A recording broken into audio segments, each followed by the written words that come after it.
Halo rekan-rekan semua, senang sekali kita berjumpa di dalam acara IRUI Talks yang diselenggarakan oleh Departemen Ilmu Hubungan Internasional FISIP UI. Pada kesempatan kali ini kita mengangkat tema yang sedang hangat diperbincangkan, yaitu 1 tahun refleksi konflik Rusia-Ukraina. Masih lekat diingatan kita 1 tahun yang lalu ketika Presiden Rusia Vladimir Putin mendeklarasikan operasi militer terhadap Ukraina yang langsung mendapat sorotan tajam dari dunia internasional. Bagaimana tidak, konflik ini tidak hanya memberikan dampak terhadap negara-negara yang terlibat saja, tapi juga menimbulkan efek bagi geopolitik regional maupun global, serta mempengaruhi perekonomian dunia dan negara-negara di sekitarnya. Nah, untuk membicarakan kompleksitas ini, bersama kita sudah hadir 3 orang narasumber yang akan kita ajak ngobrol-ngobrol nih. Yang pertama itu ada Mas Haryadi Wirawan. Beliau adalah dosen senior di Departemen HI FISIP UI, lebih tepatnya di bidang politik internasional dan diplomasi. Selamat sore Mas Har. Selamat sore. Sehat ya Mas? Oke, baik. Selanjutnya ada Mas Fatah. Mas Fatah ini adalah alumni S2 kita, S2 HIUI, dan saat ini Mas Fatah aktif sebagai peneliti media di Abdurrahman Wahid Center for Peace and Humanities Universitas Indonesia. Nah, Mas Fatah juga menyoroti isu-isu seputar kemanusiaan. Jadi nanti kita akan membahas mengenai dampak kemanusiaan dari konflik Rusia-Ukraina ini. Nah, dan selanjutnya kita juga kehadiran nih Jonathan Jordan atau yang biasa kita sapa Jojo. Jojo adalah alumni S1 kita dan topik penelitian Jojo ini adalah seputar politik luar negeri Rusia ya Jojo ya. Benar. Nah, jadi udah paham banget lah ya Jojo mengenai gerak-geriknya Rusia gitu ya. Nah, sekarang ini Jojo ada sebagai Cooperation Trainee EU Delegation to Indonesia and Brunei Darussalam. Benar. Oke. Di atas nama institusi ini. Oh, oke, sebagai pribadi ya Iya. pendapatnya. Sip. Oke. Oke. Nah, langsung aja nih kita ngobrol-ngobrol ya. Untuk Mas Har nih Mas. Dari 1 tahun konflik Rusia Ukraina ini kita tahu bahwa masing-masing pihak itu mengklaim semacam bahwa kemenangan gitu ya Mas ya, bisa dibilang seperti itu. Jadi keduanya mengklaim bahwa sudah menghancurkan alutsista lawan, kemudian menguasai wilayah teritorial lawan seperti itu. Dan beritanya juga sepertinya cukup simpang siur gitu ya di media, karena ya ada yang pro terhadap Rusia, kemudian ada juga yang pro terhadap Ukraina gitu. Nah, kalau dari hasil pengamatan Mas Har sendiri nih, situasi saat ini tuh, situasi terkini jalannya perang itu seperti apa Mas saat ini? Baik, terima kasih. Ya, kondisi perang yang sedang berlangsung antara Rusia dan Ukraina ini sebetulnya memperlihatkan adanya upaya dari beberapa negara lain yang mencoba untuk mempengaruhi jalannya pertempuran yang ada di wilayah tersebut. Rusia memang memiliki kapasitas yang sangat besar untuk bisa mengalahkan Ukraina. Tetapi tentu saja ada persoalan di mana ini adalah sebetulnya merupakan pertarungan antara timur dan barat yang memberi perhatian besar kepada Ukraina yang merasa didorong untuk kalah dalam pertempuran karena wilayah sebelah timur Ukraina, Donbas itu yang populasinya memang Rusia, dikuasai oleh Rusia, Crimea dikuasai oleh Rusia sebagai pusat angkatan laut di Sevastopol ya di Rusia. Dan itu merupakan suatu kondisi di mana Rusia tidak akan menyerahkan bagian-bagian tersebut kepada Ukraina dalam kondisi apapun karena pertama Rusia tahu bahwa upaya Barat yang selama dilakukan oleh NATO khususnya negara-negara itu yang mencoba untuk mendiskreditkan Rusia adalah upaya untuk mencekik Rusia dalam konteks di mana Rusia tidak akan bisa melakukan apapun, terutama di laut ya, di laut di Murmansk itu pelabuhannya beku kalau musim dingin ya, dan sehingga Rusia membutuhkan pelabuhan yang bebas dari es pada musim dingin, dan itu hanya ada di sekitar Pulau Crimea, di mana Angkatan Laut Rusia maupun armada perdagangan Rusia bisa melalui itu secara bebas menuju Laut Hitam dan akhirnya adalah Bosporus dan ke samudra yang lebih luas. Dan sekarang kondisinya di mana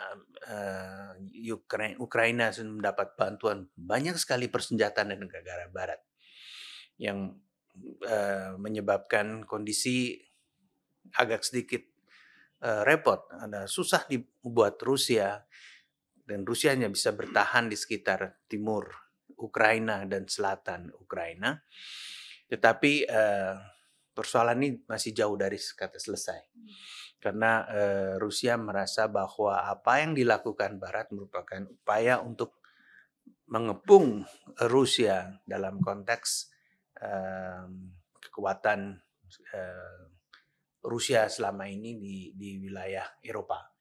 Jadi Rusia sendiri berupaya juga untuk bisa memperlihatkan bahwa ada tingkat kemampuan untuk mempertahankan diri yang cukup besar di situ, dan walaupun Rusia terjebak dan terjepit oleh kondisi di mana semua negara membantu Ukraina, Rusia mengembangkan kerjasamanya yang cukup baik dengan Tiongkok, dan itu membantu Rusia untuk bisa mengembangkan suatu strategi untuk tidak dapat dikalahkan begitu saja oleh pihak Barat maupun Eropa. Amerika Serikat berupaya juga selalu untuk mencoba mengatasi ini dengan pengiriman senjata baru dan kelengkapan peperangan dari angkatan udara, darat, dan lain sebagainya. Tapi ini tidak terlalu membuat konstelasi kekuatan itu sangat timpang, tetap masih berimbang dan Rusia bertahan. Karena memang mendapat dukungan dari Belarusia dan unit-unit lain yang ada di angkatan bersenjata Rusia. Dan saya pikir itu yang sekarang seolah-olah kondisinya adalah stalemate antara Rusia dengan Ukraina, karena Rusia mampu mempertahankan sejauh ini Ukraina Timur dan semenanjung Crimea. Eropa Barat berupaya juga untuk melakukan hal yang sama, menekan Rusia, namun kelihatannya kondisinya relatif stabil dalam perang ini. Demikian. Berarti walaupun perang terbukanya hanya antar dua negara ini, tapi pihak-pihak yang terlibat di dalamnya itu sebenarnya sangat banyak gitu, dan sangat kental dengan unsur great power politics sebenarnya. Great power politics, betul, karena ini semacam New Cold War sebetulnya, perang dingin baru. Tapi ini sedikit lebih terbuka karena Amerika Serikat secara menyatakan eksplisit ada ketidaksetujuan terhadap tindakan Rusia mengambil Sevastopol dan Rusia Timur. Rusia sendiri merasa bahwa ini perlu dilakukan oleh mereka untuk mencegah terjadinya pengepungan total atas seluruh wilayah yang berada di bawah kekuasaan Rusia, sehingga Rusia harus memberikan semacam upaya melawan tindakan Amerika Serikat dengan Eropa Barat, dan itu saya pikir sangat diperlukan dalam konteks ini oleh Rusia saat ini. Oke, baik Mas. Tadi Mas Har udah menyebutkan bahwa kedua pihak yang terlibat ini mendapat pasokan dari pihak-pihak lain gitu ya Mas ya. Nah, sekarang saya mau nanya ke Jojo nih. Rusia itu diperkirakan telah kehilangan hampir setengah dari jumlah alutsistanya gitu ya. Nah, sedangkan Ukraina juga mencari bantuan dari negara-negara Barat, dan terlihat bahwa negara-negara Barat ini sangat aktif sekali untuk memasok persenjataan kepada Ukraina begitu. Nah, terkait hal ini bagaimana analisis power asimetri yang terjadi selama perang Rusia Ukraina yang sudah berlangsung hampir 1 tahun ini? Oke, makasih Mbak. Jadi, tadi kan dibicarakan soal klaim alutsista ya. Mhm. Ini sebenarnya klaim yang sangat menarik karena dikatakan kalau misalnya Rusia kehilangan setengah alutsistanya. Itu mungkin perlu dikaji lagi ya, itu Mhm. klaimnya dari mana karena hingga saat ini begitu banyak klaim yang bertentangan soal kehilangan-kehilangan yang dialami oleh baik Rusia dan Ukraina. Seperti misalnya tank. Tank diklaim Ukraina mengklaim kalau misalnya mereka sudah menghancurkan lebih dari 3.000 tank Rusia. Sedangkan data independen dari Oryx itu hanya mencatat sepertiga dari angka itu. Terus juga soal korban yang tewas, Ukraina mengklaim mereka telah melikuidasi atau membunuh lebih dari 130.000 tentara Rusia. Ini klaim yang sangat bombastis dan memang perlu dipertanyakan ya, datanya dari mana dan lain-lain. Dan sebaliknya, Rusia juga mengklaim data yang bombastis tentang kehilangan dari Ukraina.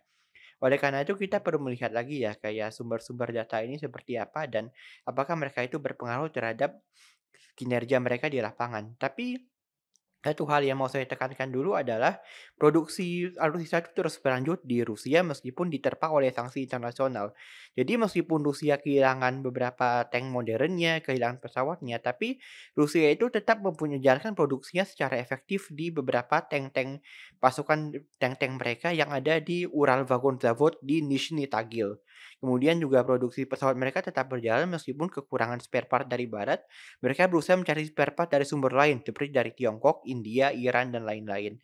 Dan ini juga berpengaruh terhadap defense industrial kompleks mereka yang tetap berjalan meskipun perang sedang berlanjut. Dan salah satu laporan menarik itu datang juga dari intelijen Estonia, di mana dalam Estonian White Paper tahun 2023 atau maaf lebih tepatnya itu buku dari Estonia tentang keamanan Estonia 2023 dijelaskan kalau misalnya meskipun Rusia kehilangan alutsista cukup banyak di Ukraina, tapi Rusia masih punya kemampuan untuk mengcover keterbatasan itu dalam beberapa tahun ke depan. Oleh karena itu tidak bisa disebut Rusia sudah kehilangan ancamannya karena Rusia terus melakukan remodernisasi dan juga produksi ulang dari senjata-senjata yang sudah dimusnahkan itu oleh Ukraina dalam pihak pertempuran. Kemudian soal Ukraina ya. Soal mereka mendapat bantuan dari barat, ya memang benar.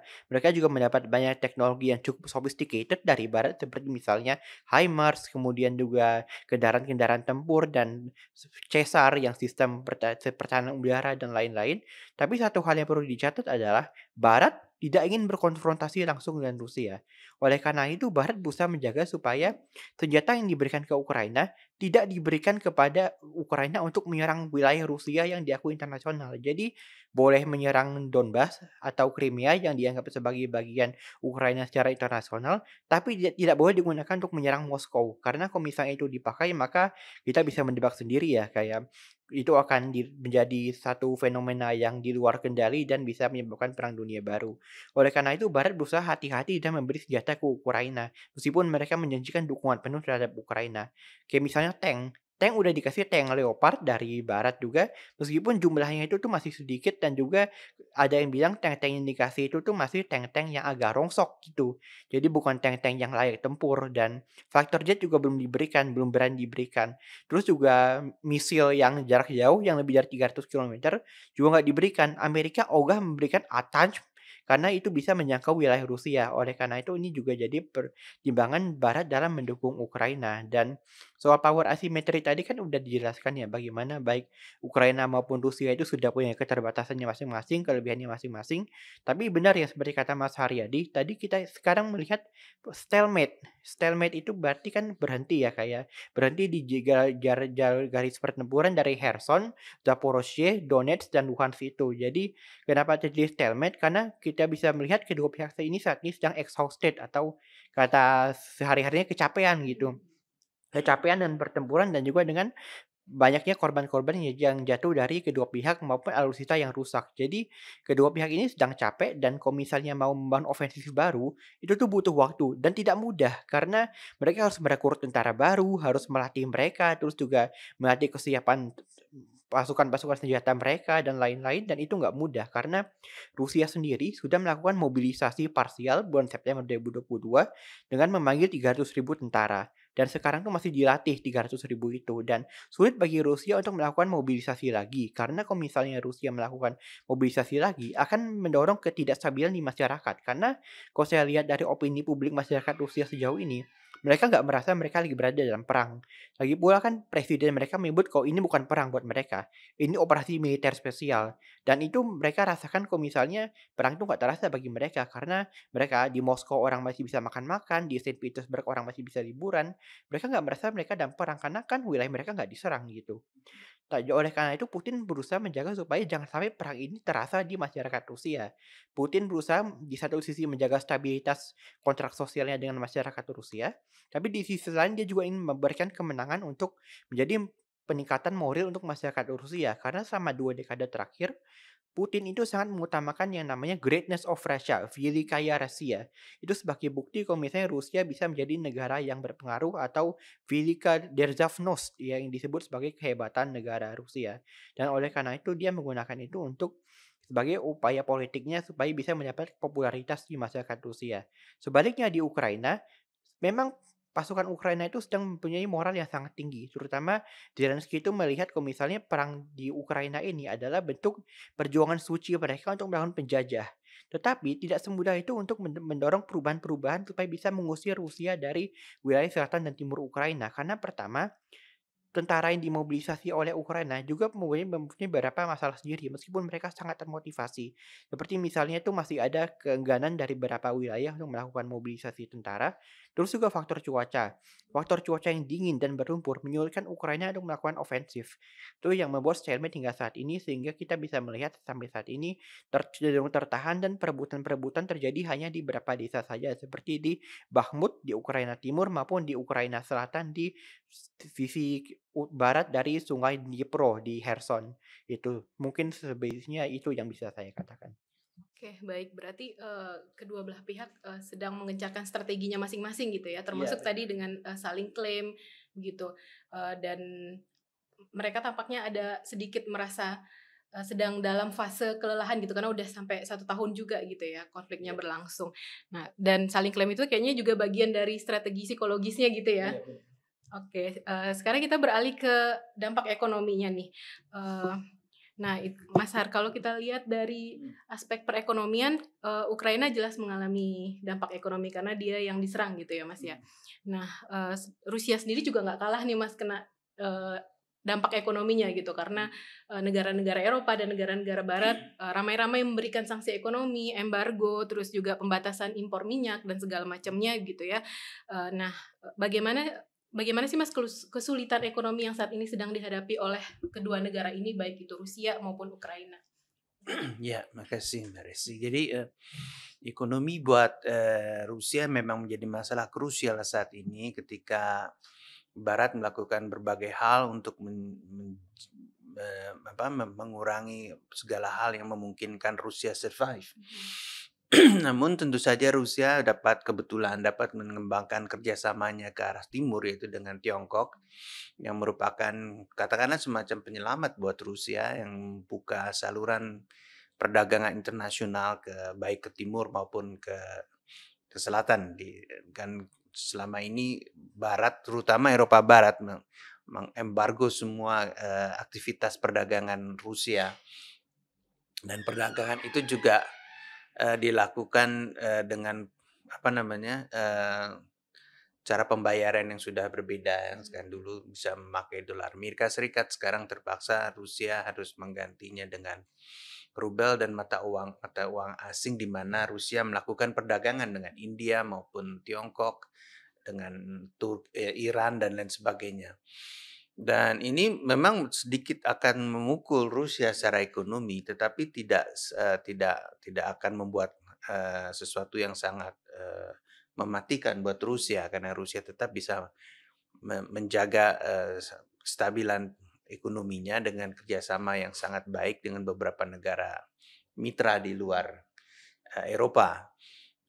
Dan itulah keuntungannya Rusia masih bisa mempertahankan koridor Laut Hitam di mana kapal-kapal perdagangan termasuk tentu kapal perangnya juga bisa masih melalui Selat Bosporus, melalui Turki untuk untuk pergi ke negara-negara lain. Dan ini memang secara ekonomi agak memang menyulitkan buat Rusia tetapi tidak mematikan, dan itu akan tetap membuat Rusia survive dalam konteks persaingannya dengan negara-negara Barat. Tadi seperti dikatakan oleh Jojo, memang Barat juga mencegah untuk terjadinya eskalasi perang ya, karena penggunaan kekuatan militer yang dapat menyerang langsung Rusia. Dan itu tetap merupakan satu keunggulan Rusia untuk bisa bertahan karena terlepas bahwa kekuatan militer Rusia sekarang memang sedang menurun, pihak Ukraina pun demikian. Dan itu in a way tidak terlalu mengganggu perdagangan sebetulnya. Dan Rusia tetap membuka akses ke beberapa negara yang memang masih menjalani hubungan perdagangan dan ekonomi dengan Rusia tetap berlangsung seperti sedia kala. Dan pertukaran kurs mata uang yang dilakukan bagi pembayaran itu juga menyebabkan Rusia selamat dari kemungkinan tekanan dan cekikan ekonomi yang dilakukan oleh Barat. Hanya saja memang secara ekonomi ada masalah sedikit dengan Rusia, dan karena sumber-sumber pemasukan sendiri tidak begitu seperti yang ada selama ini ketika sebelum terjadinya konflik. Jadi menurut saya Ukraina sendiri juga terus terang dalam kondisi yang tidak baik ya, artinya secara infrastruktur banyak yang hancur dalam peperangan itu, sehingga ekonominya praktis sekarang harus ditopang oleh Barat untuk bisa meneruskan kegiatan-kegiatan ekonomi itu.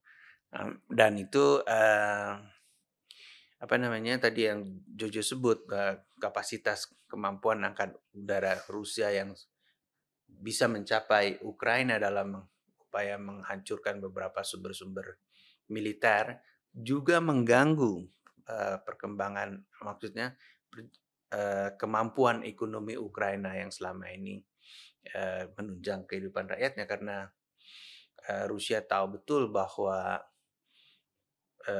Barat menyokong perekonomian Ukraina sedemikian untuk bisa mempertahankan diri. Karena secara taktis strategisnya militer Rusia juga tidak mau menyerang ibu kota Kiev ya, yang selama karena ibu kota itu dianggap lebih secara simbolis adalah wilayah yang tidak perlu tidak perlu dipersengketakan, itu memang milik Ukraine.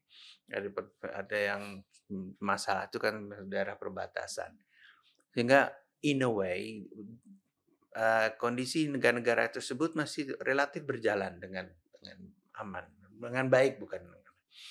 Ekonomi Ukraina ditopang oleh Barat dan ekonomi Rusia masih berjalan karena ditopang oleh sistem perdagangan yang cukup berkembang setelah mereka harus mengganti atau men-switch perdagangannya dari dengan Barat tadinya, terus yang kemudian diblokir oleh Barat kepada negara-negara lain yang masih mempunyai hubungan dengan Rusia, terutama Tiongkok, dan itu yang menyebabkan Rusia masih survive. Demikian. Mungkin itu salah satu alasan kenapa perangnya masih belum berakhir ya Mas, karena perekonomiannya masih bisa dipertahankan gitu ya. Iya kan Amerika Serikat dan sekutunya berupaya untuk melakukan apapun yang memungkinkan bahwa Ukraina itu akan sebagian besar akan jatuh kembali ke wilayah aslinya, ya. Tapi karena ini secara geopolitik, Presiden Putin tahu bahwa upaya untuk mengambil Ukraina itu adalah suatu upaya menjerat Rusia dan mengepung Rusia guna memperkuat kekuatan Barat di sana, yang merupakan hal yang sangat-sangat serius yang dihadapi oleh Rusia. Maka Rusia tidak akan mengendorkan upayanya juga untuk memastikan bahwa Ukraina itu menjadi sepenuhnya dikuasai oleh Barat. Seluruh perbatasan Ukraina, walaupun yang di utara bisa dipukul mundur akibat kemunduran pasukan Rusia, tetapi tetap Rusia mempertahankan bahwa Ukraine itu tidak bisa melakukan sesuatu yang secara politik secara militer dapat menguasai wilayah-wilayah yang dapat membahayakan Rusia, terutama di perbatasan, karena Rusia tahu secara garis besar ini adalah program Barat untuk mengepung Rusia. Baik, tadi kita sudah membahas dari aspek ekonominya ya Mas. Nah, yang namanya perang gitu pasti ada aspek kemanusiaannya yang jadi perhatian gitu ya. Makanya perang itu di mana-mana ditentang karena memberikan efek negatif terhadap kemanusiaan gitu, terhadap humanity. Nah, kalau dari konflik Rusia Ukraina ini sendiri yang sudah berlangsung selama lebih kurang 1 tahun ini telah menimbulkan banyak sekali korban jiwa, khususnya dari Ukraina ya kalau kita dengar beritanya gitu. Nah, namun juga menimbulkan efek lain nih, peningkatan jumlah pengungsi secara besar-besaran gitu. Nah, dari sebenarnya kondisi saat ini seperti apa, baik itu korban jiwa maupun jumlah pengungsi yang ditimbulkan dari konflik Rusia Ukraina ini. Karena kalau informasi yang kita dengar itu tadi seperti yang sebelumnya juga klaim kemenangan atau klaim telah menghancurkan alutsista itu cukup simpang siur juga ya, begitu pula dengan korban jiwa gitu. Apalagi saat di awal-awal dulu ya beritanya itu sangat ramai sekali gitu, korban mayat bergelimpangan. Nah, itu kalau kondisi saat ini sekarang itu seperti apa, Mas? Apakah masih terus berlanjut? Silakan Mas Fathar. Ya, terima kasih Mbak Resi. Selamat sore Mas Har, selamat sore Jojo. Senang bisa kumpul bersama. Jadi memang konflik Rusia Ukraina ini sangat menarik ya, khususnya untuk masyarakat kita di Indonesia.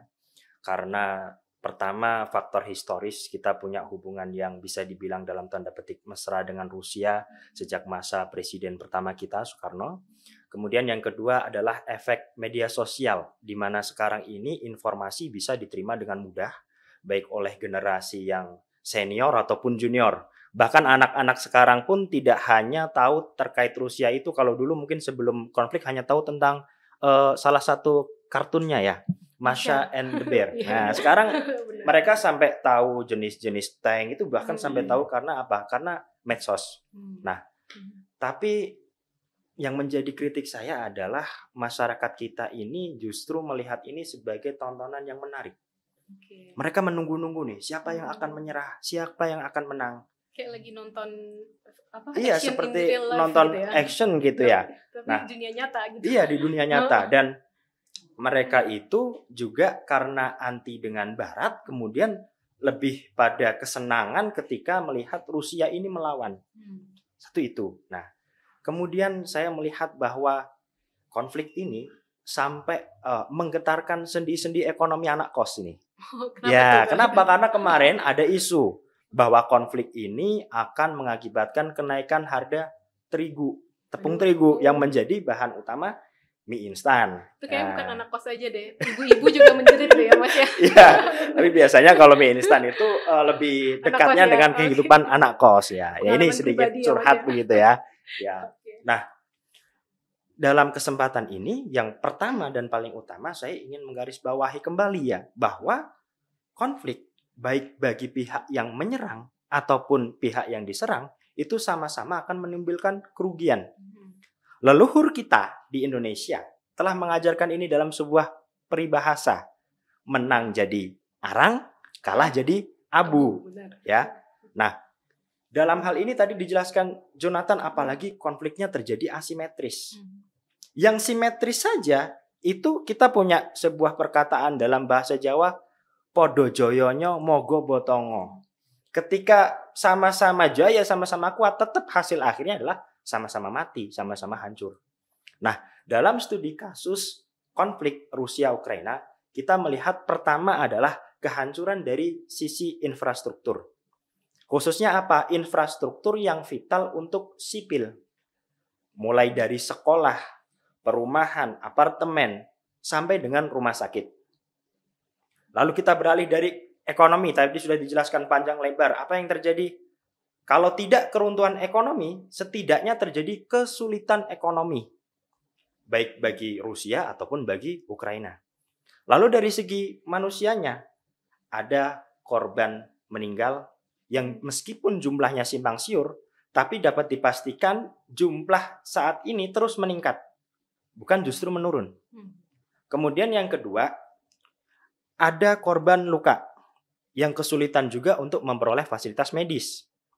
Yang ketiga, ada warga negara khususnya di Ukraina yang mencoba untuk bertahan hidup dengan berlindung di bawah tanah untuk menghindari serangan bom selama berbulan-bulan. Ini tentu adalah sebuah tragedi kemanusiaan. Nah, ditambah lagi ya, bagaimana kemudian masyarakat ini juga dipaksa untuk meninggalkan mata pencahariannya untuk ikut berkonflik, baik secara sukarela ataupun dengan dasar-dasar seperti patriotisme atau keterdesakan tertentu sehingga harus berperang. Ya, belum tentu baliknya dalam keadaan selamat ataupun hidup. Ini dari segi Ukraina. Dari segi Rusia, jangan dikira Rusia juga tidak rugi. Ya, terkait jumlah tentara yang dieliminasi, ya, Departemen Luar Negerinya Amerika Serikat itu menyatakan bahwa jumlahnya 143.000 yang telah berhasil dieliminasi oleh tentara Ukraina. Ini berdasarkan keterangan dari militer Ukraina, ya. Jadi patut dipertanyakan juga ini benar atau tidak. Tapi ini menunjukkan bahwa ada masyarakat yang mati dan ada masa depan yang hilang dari negara tersebut. Kemudian, ketika Presiden Vladimir Putin mengumumkan mobilisasi parsial, apa yang terjadi?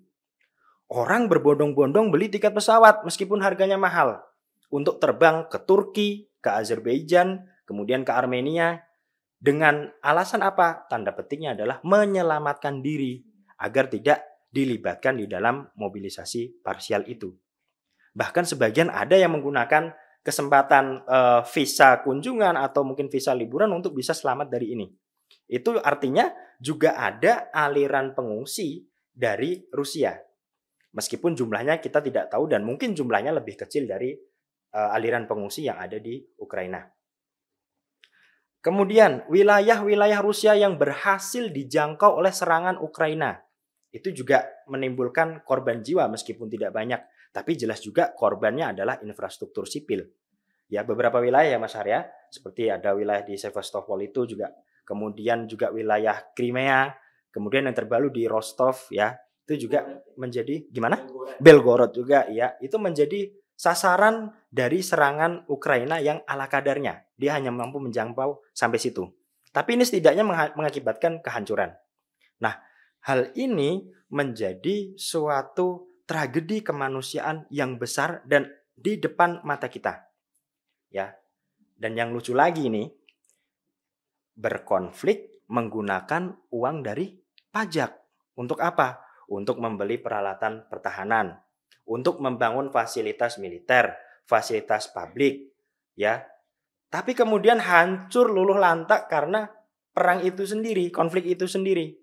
Dan yang lebih lucu lagi, saya bilang lucu atau mungkin mengenaskan ya, masyarakat sudah dipaksa untuk membayar pajak, pajaknya digunakan untuk melakukan kerusakan besar-besaran. Mereka juga dipaksa untuk ikut melakukan kerusakan itu, bahkan sampai mengorbankan nyawanya dengan alasan-alasan tertentu. Nah, ini kiranya yang perlu kita juga waspadai di Indonesia, bagaimana kemudian kita mampu mengelola dengan baik patriotisme dan nasionalisme kita itu memang benar-benar untuk mempertahankan negara, tapi juga tidak untuk menyulut konflik.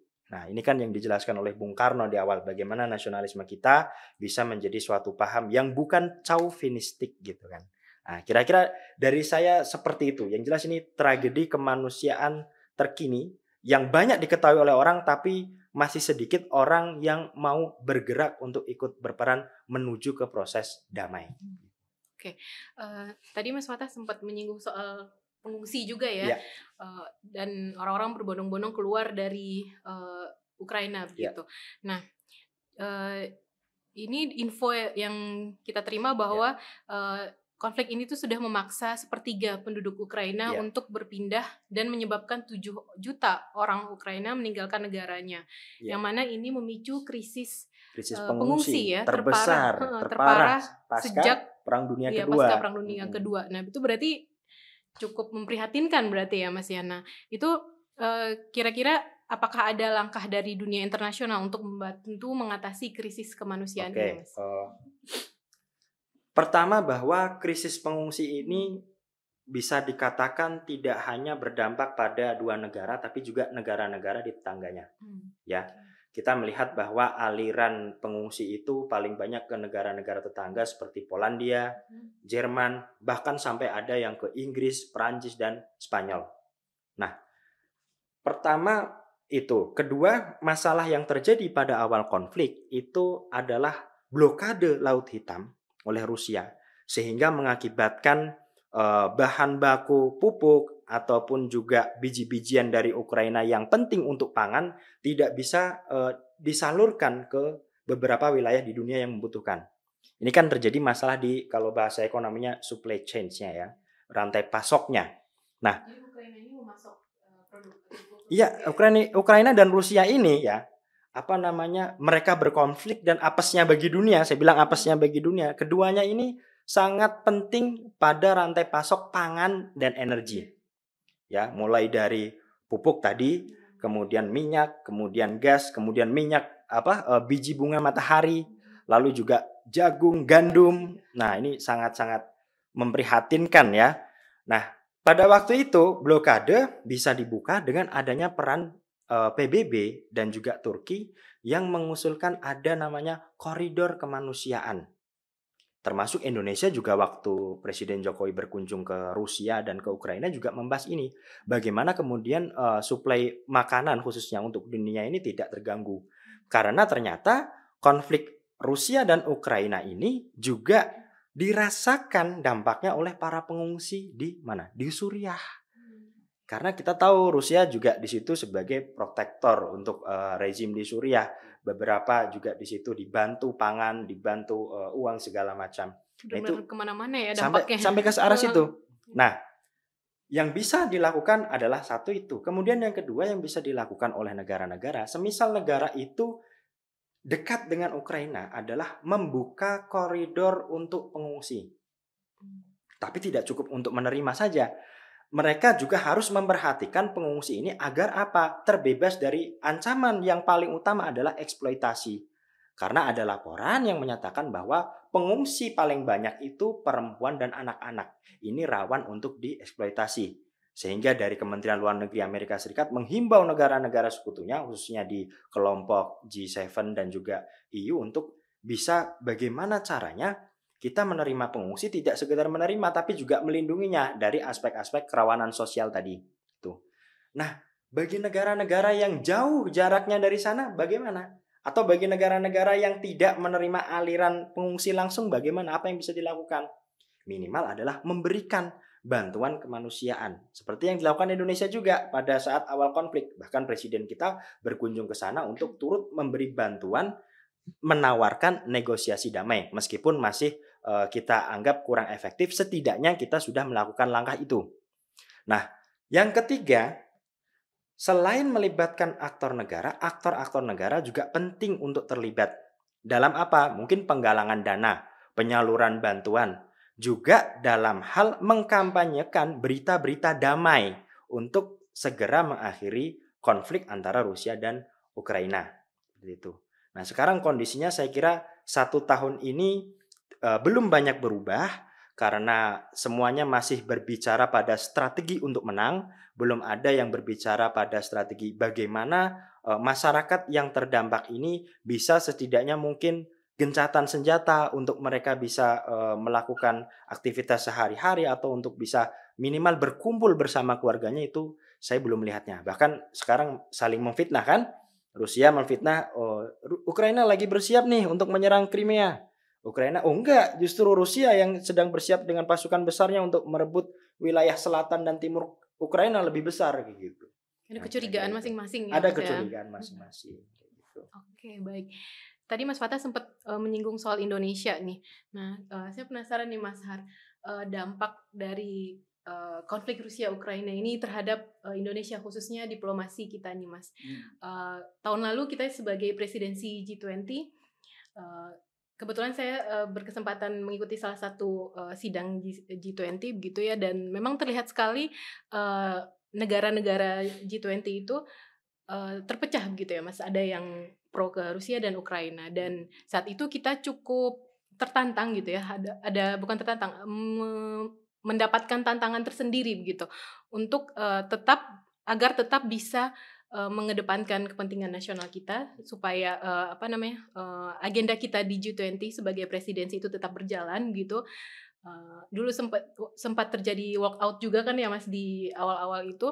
Nah, jadi kita saat itu benar-benar berupaya diplomasi kita untuk tetap bisa menjalankan apa yang menjadi legacy kita di G20 gitu. Nah, terkait dengan keketuaan Indonesia di ASEAN Mas tahun 2023 ini gitu. Kira-kira strategi apa yang bisa kita ambil, strategi diplomasi apa gitu, apakah mungkin kita bisa berperan mendamaikan kedua negara ini, atau setidaknya konflik ini tidak mendatangkan kerugian bagi kita gitu Mas. Kira-kira bagaimana Mas? Ya, terima kasih. Memang sebetulnya ada kepentingan yang jauh lebih besar dari Indonesia untuk tidak saja membuat kepentingan kita terakomodasi di situ, juga ingin secara internasional kita dapat berperan lebih banyak untuk bisa membuat katakanlah semacam sumbangsih perdamaian di kasus Rusia dan Ukraina. Tapi kita memiliki juga banyak keterbatasan. Keterbatasan kita adalah satu, secara jarak kita jauh dengan mereka, kepentingan kita juga tidak terlalu banyak. Walaupun dengan konteks kemarin G20 kita berupaya betul bahwa ada upaya diplomatik yang dilakukan kita untuk mengurangi tekanan setelah sebelumnya Presiden kita, Pak Joko Widodo, mengunjungi baik ke Rusia maupun ke Ukraina. Walaupun kita tahu itu dampak yang dihasilkan masih belum begitu besar, tapi sudah ada upaya yang cukup signifikan dilakukan oleh Indonesia. Tetapi kita juga paham bahwa keterbatasan ini membuat kita tidak mampu sebetulnya untuk melakukan apa yang diharapkan oleh banyak negara, termasuk Indonesia yang sebenarnya ingin sekali melihat bahwa perdamaian itu ada. Tapi konflik ini mempunyai ikatan internasional yang jauh lebih kuat, lebih besar daripada sekedar politics. Ya, kepolisian daripada sekedar keinginan-keinginan semata kita. Dari misalnya secara perdagangan, kita mempunyai hubungan dagang yang juga sebenarnya baik dengan Rusia, tetapi seperti yang dikatakan oleh Mas Fatah tadi, semua upaya-upaya Rusia yang dilakukan untuk mempertahankan ekonominya terus diganggu oleh Barat, ya, diganggu oleh Barat tapi Rusia sendiri memiliki berbagai hal yang sebetulnya mempunyai peran penting dalam perekonomian dan perdagangan dunia. Tadi disebut oleh Mas Fatah mengenai ada supply pupuk, terus kemudian tepung terigu, gandum, maaf, kemudian juga minyak, minyak, gas dan minyak segala macam yang merupakan andalan Rusia yang sebetulnya bisa dipakai Rusia untuk bukan menekan tetapi memberi alternatif pada negara-negara lain untuk bisa mengembangkan juga, membantu pengembangan ekonomi Rusia. Beberapa negara yang secara tradisional membuka perdagangan dengan Rusia, seperti Iran ya, dan beberapa negara lainnya, terutama Tiongkok, itu membantu in a way berbagai hal yang bisa membuat Rusia katakanlah survive dalam perekonomian internasional ini. Akan tetapi kita harus lihat bahwa Indonesia masih berupaya agar ini perdamaian bisa terus terjadi. Hanya saja tentu kita punya banyak sekali keterbatasan. Ya, keterbatasan kita adalah bahwa leverage kita untuk mengatasi masalah yang sedemikian rumit itu sangat terbatas. Ya, sehingga kemampuan kita untuk mempengaruhi, misalnya ini kan dilakukan oleh Barat ya, dan dengan Rusia. Apapun yang kita lakukan itu sebenarnya dari secara level tidak cukup mempunyai kemampuan untuk mempengaruhi jalannya pertarungan yang ada di Ukraina. Kita melakukan semua yang mungkin bisa kita lakukan untuk mengurangi pressure, tetapi things are going according to their wishes gitu loh. Orang-orang di Barat dan di Timur yang tetap mempunyai fokus pada persoalan Ukraina. Kalau kita harus lihat lagi bahwa misalnya sejak dulu kan, misalnya Presiden Putin tidak mengharapkan NATO berkembang jauh ke timur, karena Menteri Luar Negeri dulu pada zaman Bush, Warren Christopher bilang, we're not going beyond Germany, kita nggak akan memperluas lah sampai melebihi Jerman ke arah timur. Ternyata itu tidak terpenuhi ya, karena semua negara itu masuk dalam NATO. Dan di situ Rusia merasa encircled, terkepung, dan oleh karenanya Rusia harus membangun perimeter yang bisa menjaga keamanan dia. Dan ini mengganggu semua hal, termasuk perekonomiannya. Tapi there is no other way. Rusia harus mempertahankan diri seperti itu. Ya, termasuk di dalamnya mengapa Putin melakukan serangan ke Crimea. Ya, kenapa Sevastopol dipertahankan, kenapa Donbas dibentuk kayak itu. Semuanya adalah bagian dari upaya Rusia untuk mempertahankan diri dari. Rusia tahu sejak awal bahwa ada keinginan dari Barat untuk mengepung dan menjerat Rusia. Oleh karena itu semua pelabuhan yang penting di Laut Hitam dipertahankan oleh Rusia, dan Rusia masih menguasai Laut Hitam karena memerlukan Selat Bosporus. Ya, jadi di keketuaan ASEAN kita mungkin agak bisa bersuara walaupun tidak begitu kuat gaungnya, karena ini masalah wilayah yang sedang kita pertahankan di ASEAN. Sebetulnya banyak sekali agenda politik ekonomi di ASEAN. Ya, kita belum bisa bicara banyak mengenai kasus yang terjadi di Ukraina dengan Rusia. Tetapi ada upaya kita untuk menjaga agar ada semacam balance ya di dunia ini yang tidak bisa dibiarkan berjalan terus-menerus seperti sekarang Ukraina dengan Rusia itu konflik Barat. Sebenarnya kan ini semacam second Cold War ya, perang dingin kedua sebetulnya yang terjadi antara Rusia dengan pihak Barat. Dulu antara komunisme dengan non-komunis, sekarang justru kita kepentingan politik dan geostrategi. Saya pikir itu yang perlu kita lihat ke depan mengenai pentingnya beberapa agenda yang kita miliki. ASEAN 2023 juga bisa menyuarakan sesuatu yang mungkin berkontribusi terhadap upaya perdamaian di Ukraina.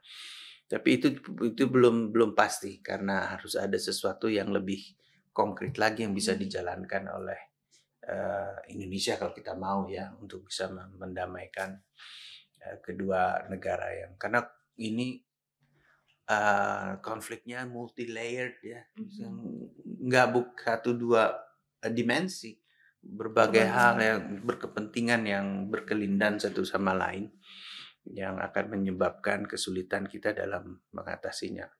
Tapi mudah-mudahan setelah 1 tahun mereka bertarung ya, di situ ada hal-hal yang mungkin bisa ditarik semacam semacam pelajaran ya, bahwa it's not going to end peacefully, but peace could be the triumph of the event. Jadi perdamaian bisa menjadi hal yang menang di dalam peristiwa ini.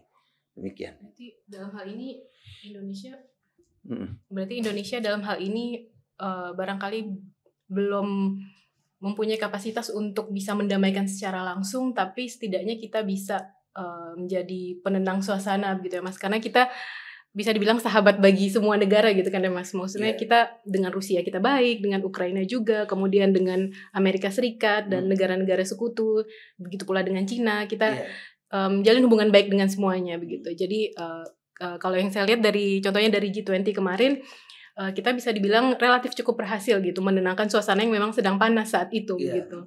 Ketika konflik geopolitik dimasukkan ke dalam forum ekonomi seperti G20 gitu. Nah, Indonesia cukup bisa memainkan perannya saat itu. Seperti itu, Mas. Karena kelihatan betul bahwa terjadi blok di internasional gitu ya. Tiongkok, dan mereka cukup solid sekali Mas. Iya, betul.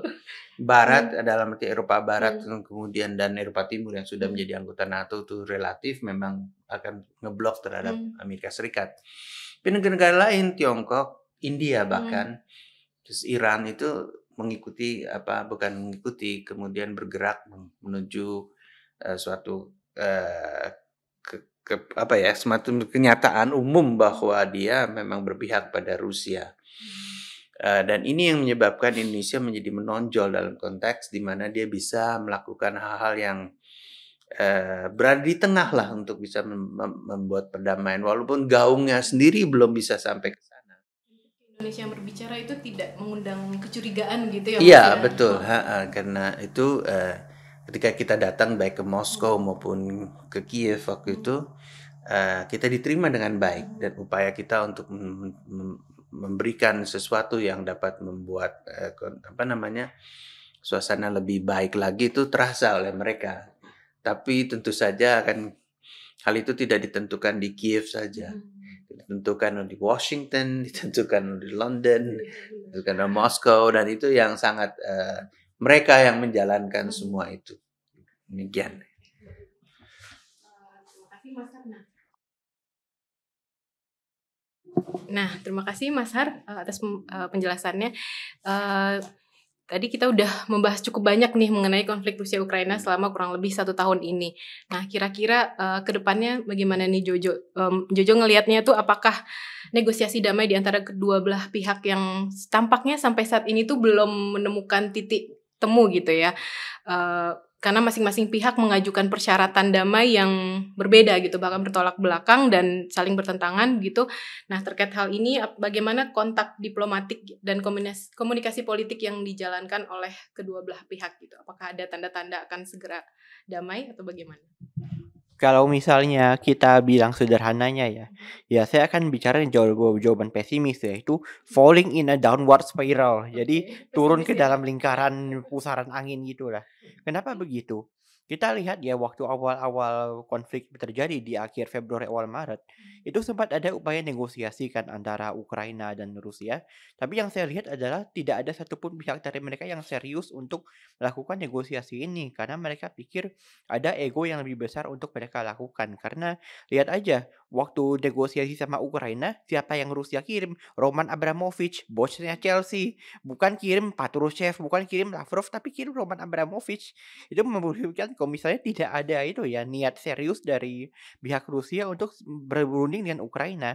Ya baliknya, pihak Ukraina juga tidak mau berunding dengan Rusia karena mereka melihat kalau misalnya mereka berunding dengan Rusia, itu hanya akan memberi Rusia waktu untuk rearm dan juga untuk fokus kepada buat ofensif yang baru terhadap wilayah Ukraina. Jadi tidak bisa melakukan negosiasi yang efektif ya antara Ukraina dan Rusia. Nah, mungkin soal itu kita tidak bisa terlalu memberi judgment ya, karena mau bagaimanapun kita lihat konsepnya adalah Ukraina adalah negara yang mengalami penyerangan ya. Jadi bukan hak kita untuk memberi judgment, tapi kita bisa melihat fenomena lain, yaitu hubungan antara Rusia dan Barat yang benar-benar falling in a downward spiral. Tadi kan Mas Har bilang soal Cold War II ya, Vtoraya Kholodnaya Vaina ya kalau bahasa Rusianya. Tapi kita juga melihat kalau misalnya Cold War II ini lebih berbahaya daripada Cold War I. Kenapa? Karena jalur-jalur negosiasi, jalur-jalur diplomasi yang selama ini menjaga supaya tidak ada ketegangan antara Rusia dan Barat bisa di luar kendali, sudah tidak ada lagi. Karena begini, baik Amerika maupun Rusia menjatuhkan sanksi individu terhadap lawan pemimpin mereka. Biden dilarang masuk wilayah Rusia. Sebaliknya, Putin dilarang masuk wilayah Amerika. Ini tidak terjadi di Perang Dingin yang pertama. Nixon sama Brezhnev masih bisa ketemuan. Gorby sama Reagan masih bisa ketemuan. Tapi sekarang Biden sama Putin sudah ditutup pintu ketemuannya. Jadi ini yang sangat berbahaya. Dan hukum internasional, rezim-rezim internasional yang selama ini mengatur kedua negara supaya bisa lebih menahan diri, satu persatu mulai dihilangkan. Baru kemarin Presiden Putin mengumumkan dalam pidato tahunannya, kalau misalnya kita akan bukan menghentikan, tapi priostanovit, istilahnya itu suspend ya lebih tepatnya. Jadi Putin itu berkata, "Nie uchodit a priostanovit," bukan keluar, tapi kita suspend gitu keikutsertaan kita dalam new start ini. Dan ini yang agak berbahaya karena kalau misalnya tidak ada new start lagi yang aktif dari dua negara besar ini, maka tidak ada lagi arms control yang menjaga Amerika dan Rusia. Dan kita tidak tahu apa yang akan terjadi setelahnya. Mungkin Rusia akan kembali meneruskan tes-tes nuklir dan keluar dari tes Patriot, kita tidak tahu. Tapi yang kita lihat adalah ini falling in a downward spiral hubungan diplomasi antara negara-negara besar. Dan selain itu juga fenomena yang menurut saya penting untuk disimak yang menyebabkan situasi yang menjadi sehancur ini adalah cancel culture terhadap Rusia. Bukan terhadap Putin, tapi terhadap seluruh Rusia dan semua hal yang ada Rusianya gitu kasarnya. Karena gini, waktu Perang Dingin, meskipun hubungan antara Amerika dan Uni Soviet sangat agak buruk ya, tapi tetap ada hubungan yang menjamin kontak. Astronot di Amerika sama astronot Soviet masih bisa keluar angkasa bareng gitu. Terus juga atlet Amerika sama Uni Soviet masih bisa ketemu di Olimpiade gitu. Sekarang kita lihat apa yang terjadi. Turis Rusia dilarang masuk beberapa negara Eropa. Estonia, Latvia, Lithuania, Finlandia itu melarang visa turis untuk warga Rusia. Ini yang agak mengerikan juga karena mereka yang mengklaim sebagai paling terbuka justru melakukan aturan-aturan seperti ini gitu. Terus juga atlet Rusia dilarang berpartisipasi dalam beberapa acara olahraga internasional. Sekarang lagi hot perdebatan apakah Rusia boleh ikut Olimpiade Paris. IOC bilang kalau misalnya Rusia akan diizinkan ikut Olimpiade Paris, tapi menggunakan bendera netral alias bendera Olimpiade. Ini tidak diterima oleh Barat dan sekutunya karena melihat kalau misalnya mereka itu adalah perwakilan Rusia juga gitu. Dan terus juga karya-karya sastra Rusia, seniman Rusia itu mulai dibuang gitu di barat, kayak performa Tchaikovsky nggak boleh ditampilkan di beberapa teater barat gitu. Padahal apa hubungannya Tchaikovsky sama perang Ukraina? Tchaikovsky kan hidup 200 tahun yang lalu gitu ya masalahnya. Ini yang menjadi Sampai sangat sensi-sensian gitu ya. Iya, ini yang sangat berbahaya karena dia tidak tahu ya apa yang menyebabkan hal ini terjadi ya. Mungkin karena trauma historis atau mungkin karena asimetri power ya. Kalau dulu kan NATO sama Warsaw Pact kan seimbang ya. Sekarang Amerika sama Rusia kan beda jauh powernya. Jadi Amerika merasa lebih kuat, maka mereka itu bisa lebih menekan Rusia gitu, beda sama dulu. Atau mungkin juga karena cancel culture terhadap Rusia itu tuh sudah terdoktrin gitu di pemikirannya orang barat karena juga Hollywood dan macam-macam ya. Ya saya tidak tahu apa hal yang pasti, bisa jadi kombinasi beberapa faktor, tapi satu hal yang pasti adalah fenomena ini sangat berbahaya. Dan kalau dilihat juga ini juga agak berat sebelah gitu ya, kayak ketika Amerika dan sekutunya melakukan tindakan militer yang juga menyebabkan dampak kemanusiaan yang sangat besar, mereka tidak disanksi seperti itu. Jadi mereka tidak dihukum seperti itu dan jadi ada perbedaan perlakuan ya antara Barat dan Rusia. Dan itu mungkin juga saya ingin menjawab tadi ya pertanyaan yang disampaikan kepada Mas Har soal Indonesia harus gimana gitu. Karena Mas Har itu benar kalau misalnya kita itu tidak punya leverage yang efektif untuk mendamaikan keduanya. Tapi setidaknya kita itu bisa memberi alternatif gitu. Jadi memberi pesan moral yang alternatif yang berbeda dengan apa yang disampaikan oleh Barat dan sekutunya. Bukan berarti kita melawan Barat. Kita tetap bekerja sama dengan Barat. Kita mendapat banyak hal baik dari Barat, terutama di bidang ekonomi dan juga perdagangan. Tapi kita itu bukan ingin melawan Barat, tapi kita itu ingin memperbaiki atau menyempurnakan pandangan yang ada selama ini. Jadi ketimbang cancel culture, ketimbang jauh-jauhan, kita setidaknya itu bisa mengutamakan pandangan yang berorientasi pada perdamaian gitu, yang inklusif dan juga mengutamakan setiap kelompok. Kita sudah pernah lakukan ini dan tahun 90-an kita waktu Jakarta Informal Meeting di Bogor ya, kita undang Kieu Sampan dari Khmer Merah. Kieu Sampan itu kan dikenal sebagai penjahat kemanusiaan di Kamboja ya. Dan tapi sekalipun Indonesia undang Kieu Sampan, akhirnya itu Kamboja damai gitu. Coba kalau Kieu Sampan nggak diundang, mungkin belum tentu Kamboja akan stabil kembali gitu. Jadi ya ini yang bisa kita bangun ya. paradigma yang berfokus pada inklusivitas. Ini sudah menjadi prinsip ASEAN sejak lama, sejak tahun 76 ketika waktu KTT ASEAN yang di Bali itu kita bicara soal Treaty of Amity and Cooperation. Dan sekarang juga baik Rusia maupun Ukraina sudah menandatangani TAC. Rusia itu tanda tangan TAC kayaknya udah cukup lama ya, pas tahun 96 pas mereka baru jadi mitra dialog ASEAN. Sedangkan Ukraina baru tanda tangan tahun lalu pas KTT ASEAN di Phnom Penh. Waktu itu Menlunya Ukraina Pak Dmytro Kuleba itu tanda tangan TAC. Jadi ya kita punya leverage juga ya soal bidang bagaimana aturan negosiasi supaya mencegah spiral yang udah jatuh ini semakin jatuh lebih dalam lagi gitu. Jadi ya ini bisa menjadi alternatif dan juga satu hal yang mungkin kita bisa ingat ya. Mungkin ini romantisasi sejarah ya. Tapi waktu Indonesia baru merdeka dan Indonesia berusaha memperjuangkan kedaulatannya di dunia internasional, kita mendapat bantuan baik dari Ukraina maupun Rusia. Yang saya juga sarankan kalau misalnya ada guru IPS atau guru PKN yang nonton ini ya, kok bisa tolong diajarin juga ke anak-anak sekolah mereka gitu.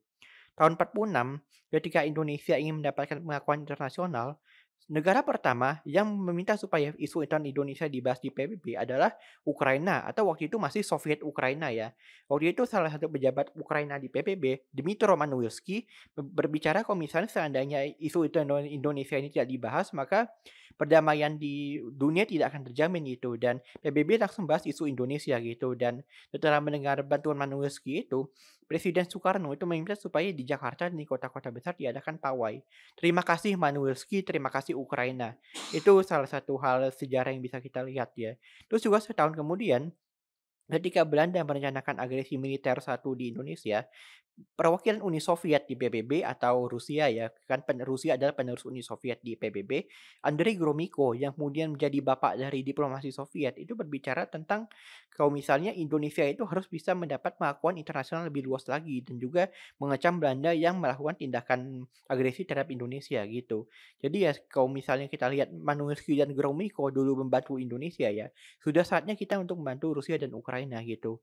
Soal apa yang akan jadi ke depannya ya, dia tidak tahu bagaimana negosiasi kedua pihak maupun barat ini akan berjalan ya. Tapi satu hal yang saya harapkan dari proses diplomasi kedua negara ini adalah menjamin terjadinya lasting peace gitu. Jadi bukan perdamaian sementara. Bukan perdamaian sementara yang setelah 5 tahun itu bisa diserang lagi gitu. Tapi menjamin supaya keamanan Eropa terjamin dan keamanan semua pihak terjamin gitu. Rusia bisa mendapatkan perlindungan dan juga penjagaan dari ancaman keamanan yang disimbolkan oleh NATO mungkin dan tapi di sisi lain Ukraina juga kita tidak boleh ignore agensi mereka karena kalau saya lihat keterbatasan ilmu HI ini kan terlalu great power centric ya. Jadi kita tidak memperhatikan kepentingan dari negara-negara yang lebih kecil gitu. Dan sudah saatnya juga kita memperhatikan security garanti Ukraina gitu. Jadi setelah ini juga mungkin kita bisa susun security garanti Ukraina yang menjamin bagaimana mereka itu bisa lebih aman gitu dan juga terjaga dari agresi pihak manapun. Dan selain itu juga di saat yang sama juga rekonsiliasi terhadap Ukraina dan Rusia ini juga perlu dilakukan supaya mencegah ya konflik di masa depan terjadi lagi. Mungkin akan sulit ya. Apalagi yang dendam yang ada itu tidak mungkin dia mudah untuk dihilangkan. Tapi ya kalau kita lihat ya kalau mungkin agak berlebihan untuk menyebut mereka bersaudara ya karena dia tahu orang Ukraina tidak akan senang mendengar ini. Tapi ya kita bisa melihat kalau misalnya mereka itu sudah punya pertanyaan sejarah yang sangat panjang dari Kiev Rus gitu ya. Oleh karena itu perlu untuk mengembangkan hubungan yang lebih baik dan konstruktif juga antara kedua negara. Itu yang menurut saya jadi titik akhir dari rekonsiliasi antara kedua negara gitu. Oke, setuju nih saya tadi yang disampaikan oleh Jojo bahwa Indonesia bisa mencoba untuk berperan dan sepertinya ASEAN mungkin bisa dimanfaatkan juga ya Mas ya sebagai salah satu forum karena kita tahu ASEAN itu institusi mungkin satu-satunya gitu yang bisa men-engage seluruh kekuatan negara mulai dari great power, middle power bahkan negara kecil juga gitu dan tanpa mengundang kecurigaan dari negara-negara yang sedang berkompetisi gitu terutama negara-negara kuat gitu ya Mas dan kita juga punya ARF gitu forum keamanan internasional yang terbesar mungkin ya Mas yang bisa merangkul berbagai lapisan kekuatan negara dan mereka mungkin yang biasanya nggak mau duduk bareng di satu meja tapi ketika di ARF gitu yang diinisiasi oleh ASEAN itu mereka mau duduk satu meja gitu ya terlepas mungkin dari kritik yang disampaikan terhadap ASEAN ya sebagai mungkin forum yang talk shop dan sebagainya tapi setidaknya itu adalah langkah awal gitu ya Mas mereka udah mau duduk bareng seperti itu ya dan jadi kita bisa memainkan peranan kita untuk menenangkan suasana, dan ya siapa tahu mulai dari ngopi-ngopi bareng gitu ya Mas, selanjutnya ke perbincangan mengenai perdamaian gitu ya. Oke. Baik, sepertinya kita udah cukup banyak nih bahas hari ini mengenai refleksi 1 tahun konflik Rusia Ukraina, dan udah banyak pelajaran yang bisa kita ambil dari konflik ini, mulai dari tadi dari aspek dampaknya terhadap aspek geopolitik, kemudian terhadap perekonomian dunia, dan juga tentu saja dampaknya terhadap kemanusiaan itu tadi ya. Dan kita Indonesia memiliki peran untuk berusaha untuk menenangkan suasana begitu sesuai dengan kapasitas kita, walaupun tadi Mas Har sempat bilang leverage kita belum sampai ke tahap untuk mendamaikan gitu. Namun setidaknya kita bisa melancarkan strategi diplomasi yang dapat menenangkan pihak-pihak yang bersengketa begitu ya, dan sambil tentu saja juga tetap mengedepankan kepentingan nasional kita. Dan ya walaupun kita belum tahu nih konflik ini kira-kira berakhirnya kapan ya Mas ya. Ada prediksi katanya kemungkinan 2-3 tahun mendatang masih tetap jalan ya, karena masing-masing pihak tuh masih kekeh gitu. Menawarkan persyaratan untuk damai itu harus begini, yang ini harus begitu, seperti itu ya. Nah, mari kita lihat aja nih perkembangan ke depannya seperti apa. Dan sepertinya ini akan menjadi isu menarik juga ya, khususnya bagi scholar HI gitu. Kita dapat insight nyata gitu di dunia, di isu kontemporer yang saat ini, yang biasanya kita melihat ke belakang sejarah masa lalu gitu, dan sekarang kita bisa langsung mengaplikasikannya di kasus yang terjadi saat ini begitu. Baik, terima kasih banyak atas kehadirannya Mas Haryadi, terima kasih Mas Fatah dan Jojo juga terima kasih banyak. Sukses semua penelitiannya, Mas Har juga semuanya sukses, dan kita bertemu lagi di IRUI Talks di kesempatan yang berbeda. Assalamualaikum warahmatullahi wabarakatuh.